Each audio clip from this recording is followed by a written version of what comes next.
செங்கல்பட்டு அருகே காதலியை கிண்டல் செய்த இளைஞரை துப்பாக்கியால் சுட முயன்ற கல்லூரி மாணவனை பொதுமக்கள் பிடித்து போலீசில் ஒப்படைத்துள்ளனர்.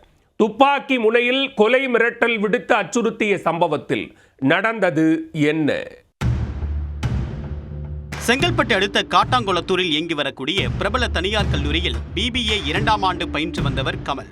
இவர் அதே கல்லூரியில் பயிலக்கூடிய சக மாணவி ஒருவரை காதலித்து வருவதாக கூறப்படுகிறது.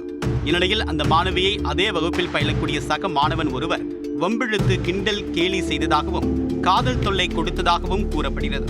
அதனால் கடும் மன உளைச்சலுக்கு உள்ளான மாணவி நடந்ததை தன்னுடைய காதலனிடம் கூறி கண்ணீர் விட்டுள்ளார். இதனால் ஆத்திரமடைந்த கமல் அந்த மாணவனை தாக்க 2 நாட்களாக காத்திருந்தார்.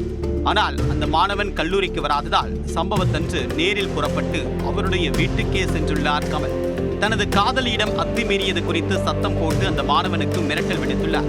அப்போது பேசிக் கொண்டிருக்கும் போதே திடீர் என்று மறைத்து வைத்திருந்த துப்பாக்கி எடுத்து அந்த மாணவனை நோக்கி உன்னை கொல்லாமல் விடமாட்டேன் என்று கொலை மிரட்டல் விடுத்ததாக கூறப்படுகிறது. கையில் துப்பாக்கியுடன் ஆக்ரோஷமாக நடந்து கொண்ட கமலை கண்டு அதிர்ச்சியடைந்த அக்கம் பக்கத்தினர் அவரை பிடித்து போலீசில் ஒப்படைத்தனர். அந்த மாணவிக்கு தொல்லை கொடுத்தது உண்மைதானா, மாணவன் கமலுக்கு துப்பாக்கி கிடைத்தது எப்படி உள்ளிட்ட பல்வேறு கோணங்களில் தொடர் விசாரணை மேற்கொள்ளப்பட்டு வருகிறது.